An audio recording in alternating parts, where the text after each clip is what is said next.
Good morning, everyone. How are you today?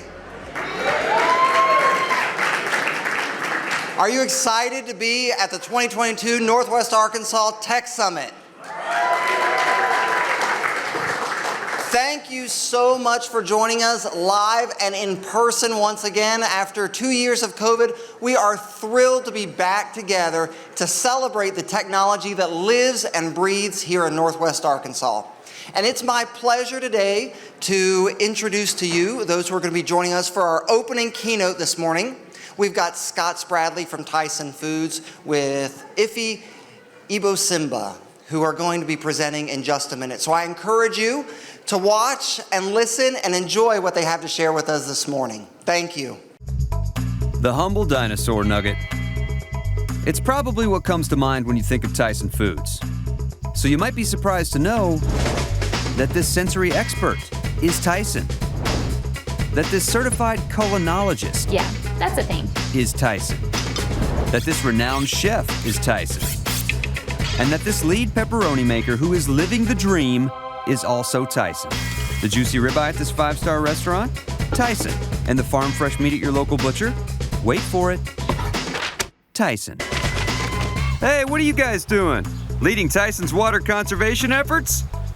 Carry on. Look at this packaging innovator origamiing for Tyson. Look at these people helping communities for Tyson. Look at this Tyson still working for Tyson. And this Tyson Discovery Center ideator. Let me get back to this. Ideating. These dietitians are Tyson. And these fellas. And these doggy treats. Here, boy. And that, and that, also that. Can I get one of those? The protein they make helps power people and the world.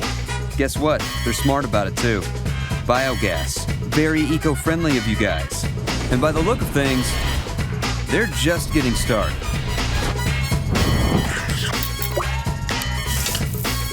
So I guess what I'm trying to say is, when you think of Tyson, know this is just a nugget of the larger picture.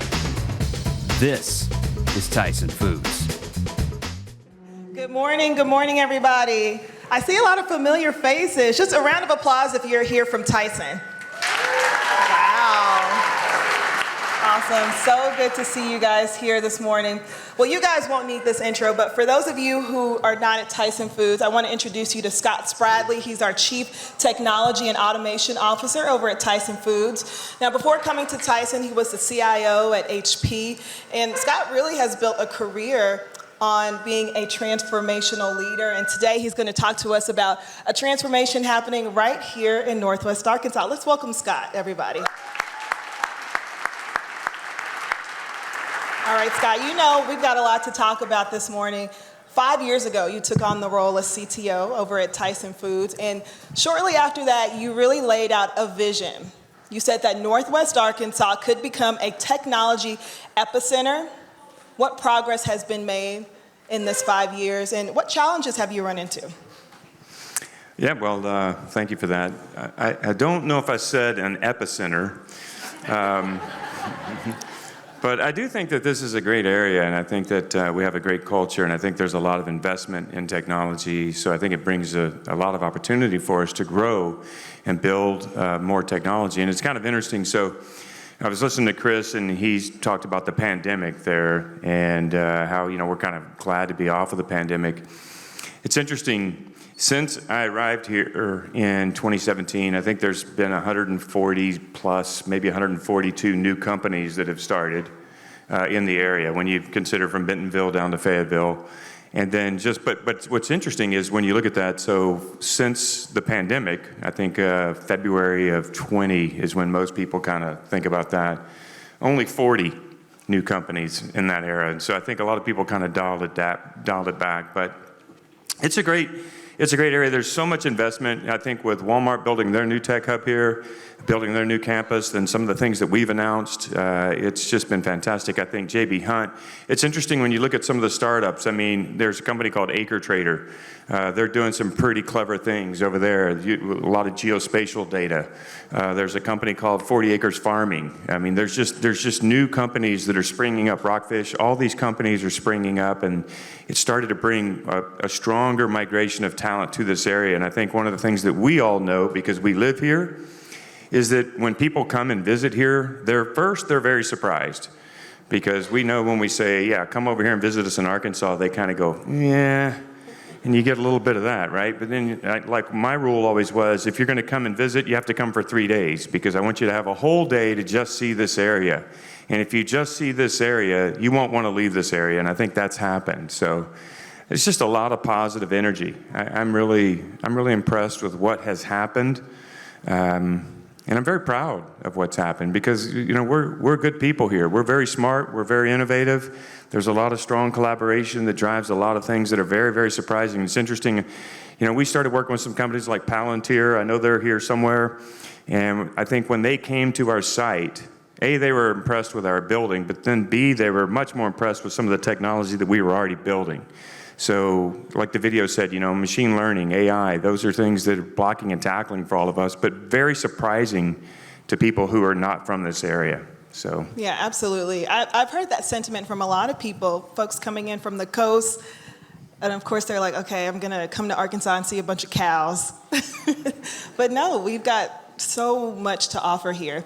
Now, at the same time that this transformation is happening in Northwest Arkansas, we're also seeing leaders realize the value of bringing deeper technology into their companies. Why do you think that is? Yeah, well, I think that it's a great question, Ify. So I think the first thing you'd say is that technology is becoming cheaper and cheaper. So it's easier to deploy, it's easier to use. I mean, how many of you guys can remember maybe 7 or 8 years ago, there was a buzzword that we talked about. It was the consumerization of IT. Do you guys remember that? That's when we talked about, gosh, if you had an iPhone or you were doing something in your home, it was very easy to do, and the technology in the corporate world was much more difficult to use. And so there has been a lot of focus on usability, on end user basis on these things. And so I think people have started to see that. And then you start looking at what technology can do for you. So like in our case, and in Walmart's case, and in JB Hunt's case, anytime you can replace human work that's being done by humans with technology, it allows you to kind of reimagine that whole business process using technology. With technology as cheap as it is, it certainly gives you a much better way to reduce cost, but also improve scale. And pretty much every company is desiring to achieve scale. I mean, certainly there's not much scale larger than Walmart's. As far as the food business goes, our scale is very difficult to achieve, and we're one of the biggest scaled companies. JB Hunt, the same thing. So I think when you look at scale, you look at the pervasiveness of what technology is available. I mean, things from blockchain, I mean, just all these different things that we can do, machine learning, AI, all these different algorithms that can really replace what a human is having to do today. And it just affects the balance sheet. Bottom line is, when you can do something, do one thing 1,000,000 times, it's a lot less cost than doing 1,000,000 things one time. And that's where we kind of get the benefit of that. Absolutely. Now, we saw that clip showing what the tech team over at Tyson is doing. Can you give us some more details about what's going on at Tyson Foods in relation to technology? No, it's confidential.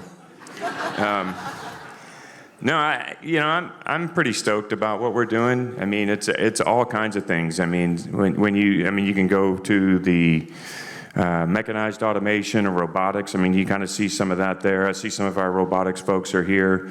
We're deploying that because labor's been a big issue. Certainly the pandemic raised its head and smacked a whole bunch of companies down when it came to, trying to keep positions filled. And so what's a great way to manage that? Well, with robotics, that also gives you a chance to really kind of upskill the labor force and get them to move up the curve into a more intellectual approach. So there's that work. There's like you saw drones, you see things like computer vision, you see things around the genre, the AI and ML again. I mean, it seems like we're always talking about that, but it's just getting so much more prolific. And I think in our case, we came in and I remember when the CEO recruited me, one of his opening things that he seemed to be very proud to say was, we have a new world-class cutting-edge data center. And I kind of thought, that sounds a little bit like Leave It to Beaver to me. That's pretty old school. I'd rather get into the cloud. So we, moving into the cloud, and I think our team has done an amazing job of getting us there. That enables a different level of velocity. So I think we're doing so many things, and it's really affecting Tyson Foods, and it's really helping us achieve scale at a different level. Absolutely, and you're kind of heading this way, but of course we've seen the acceleration of digital transformation and adoption of tech. What is on the horizon for Tyson Foods? Yeah, well, so it's interesting. I'll just ask a quick survey here. How many of you are in a pure technology role? Well, surprisingly smaller number than I would imagine. How many of you are in the business? Okay, so yeah, my view is that when you think about digital transformation, I'm the person that always says this is not the IT department's role. This is the company's role to really transform and think about how they can, as I said a few moments ago, reimagine a business motion or an operational motion and get that in place, and so then use tech to do that. So I think for us and what we're trying to get to, that's kind of the next phase, and I'm very happy that we've kind of created a group outside of our technology group that is chartered with helping to drive different business units to think about who they need to hire, raising their digital literacy. Who are those people that understand tech enough, but understand that business motion enough to be able to reimagine the way it can be done, and then go put that down. Start with some different domains. And so that's one of the things that we're really looking at, where we can say, you know, gosh, is it margin management? Is it currency conversion? Is it the supply chain? Is it what component of it is? And getting that rolling so that you start to build momentum, positive momentum, to convince other folks, because I'll be very candid, not everybody's as digitally oriented as we in this room may be. And whenever we can produce a new business motion that's enabled by technology instead of humans, that builds confidence and that builds inspiration. And so when you see these other groups, they'll say, wow, you know, that did make a huge difference. So that's kind of where we're headed. And I know that JB Hunt's there. I know that Suresh has been doing the same thing with Walmart, so I think it's very encouraging for our area too. Absolutely it is. All right, Scott, it's been 5 years since you laid out your vision for Northwest Arkansas. Do you think this area is establishing itself as a destination for technology work? I do. I mean, it's interesting. We're going through some interesting times right now, right? So I lived in California in the Silicon Valley for the last 30 years. And when you start to look at what's happening there, right? So pandemic came, people got tired of driving 4 hours into the office, even when you only live like 11 miles away. I mean, I certainly hated that. I couldn't wait to get out of California and come back home. This is my home. So I grew up in Arkansas, if you didn't know that, and I'm very proud of that. I used to get into fights in college because people would make fun of my state, and I'd have to sock them. Sometimes I'd take a beating, but I would always give it back. So anyway, I think when you look at that, you know, both coasts, people are leaving those coasts, and they're recognizing that they desire a different style of life. And what used to be resistant for them was, I'm a technologist, can I find that in the center of the country? Now they're finding that in the center of the country.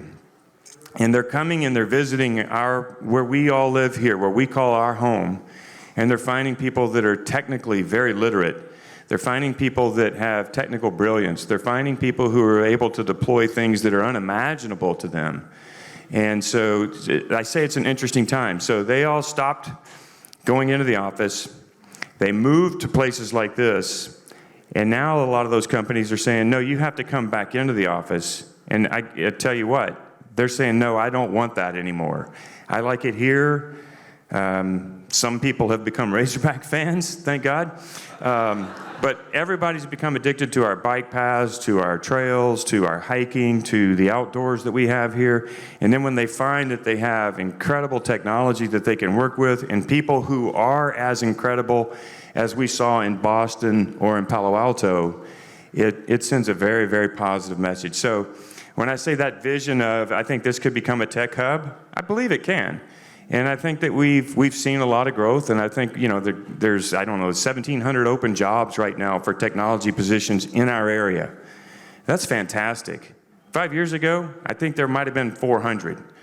So there's a lot of desire here, and there's a lot more investment coming in here. So it's not just the big companies that you're aware of and the small startups, but there's venture capitals that are moving in here.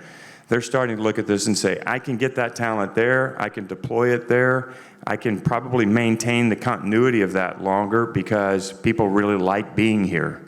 So a lot of goodness. Yeah, and we're also really developing a pipeline. Can you talk a little bit about what's going on at the University of Arkansas and the data science program? Yeah, I think Carl's in here. I saw Carl somewhere. There he is, right there. So I don't know, I think we're coming on the 4th cohort. And probably, I guess that was about 4 years ago, I remember sitting down with John English and Matt Waller and Carl Schubert, and we were kind of talking about, gosh, guys, one of the things that's going to be breakout for the state of Arkansas is if we can develop a data science program, and those guys did it. They put together a data science program that I think the first cohort, and if you don't know, that language is not the first class of data science students was about 30 people, and I think now they're at about 120. And so when you think about it, when I came here in 2017, there were 55 graduates with computer science degrees coming out of the University of Arkansas. Now we're seeing that be closer to 700. So it's a much larger number. I think guys like Carl and Kim Needy and some of these folks that have kind of come in there, they have a different vision. And they've seen the value of what technology can do for all of the companies that we have throughout the whole state. And the investment that's been put in there, I think it's just been fantastic. I'm really, I'm encouraged. The students, if you go in there and you meet, you know what, I'll stop talking. They're terrible students because we need them at Tyson Foods. You guys should not try to hire any of the data science students from the University of Arkansas at all.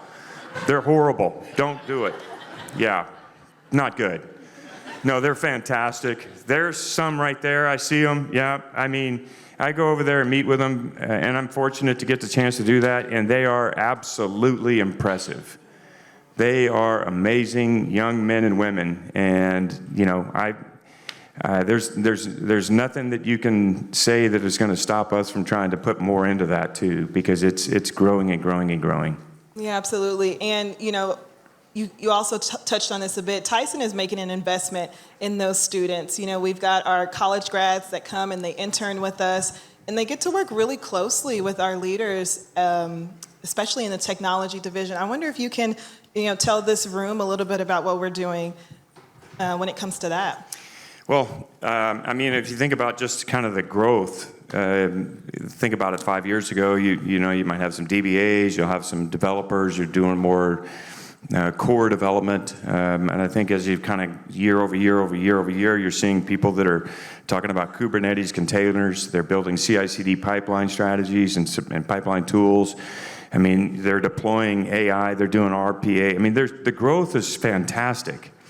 And when you start to really look at the full breadth of what we've seen in this last 5 years, and this has nothing to do with me. This just has to do with the intellect of the people that we have in this area. There's a lot of desire. There's a lot of people who want more, and so they're pushing it. So everything from robotics, we've kind of talked about this, from robotics to drones to AI to ML to RPA to blockchain. That's another thing the university did, is they created a blockchain institute, and that blockchain institute has been fantastic. So there's just... whether it's Ethereum, Hyperledger, whatever it may be, they're working on that, and we're all going to benefit from that. And I think for us to think about how we can use that technology and then continue to grow the brand of this area, that combination together really brings a lot. So there's, I could just kind of go on and on and on that because I get excited about it. But I just think that the bottom line is it's not going to stop. You're going to continue to see growth. You're going to see more scaling opportunities, more scaling requests. That means we're going to be using more technology. And as just go back to Moore's Law. It's always moving faster. Everything is moving. I think the one thing that's kind of funny is having your discussions with your CFOs and telling them that, it doesn't get cheaper. It gets more expensive. So they always want to try to cut the budget. But when you can get them to kind of understand that and start to see the benefits of that, and I think that's like some of the things that you can do with things like Palantir and C3 AI, some of these different companies that are out there that are doing fantastic work. Wonderful. Scott, I know we've only got a few minutes left. Any closing thoughts for the room? You know, I think I'm really proud to see how this has grown. The Northwest Arkansas town, that growth is amazing. But I'm talking about just the general technology usage in our area, as well as the requests of all of us from the executives that we are following or that are leading us. You know, they're not afraid to ask us to do something that they may have seen in the Journal, they may have seen in Wired, they could have seen some magazine or something. That, do you guys know what that is? And we'll go, yeah, we can do that, no problem. And so I'm ecstatic, to use Mike Tyson's word there, about the fact that there's so much capability here. There's growing capability within the University of Arkansas.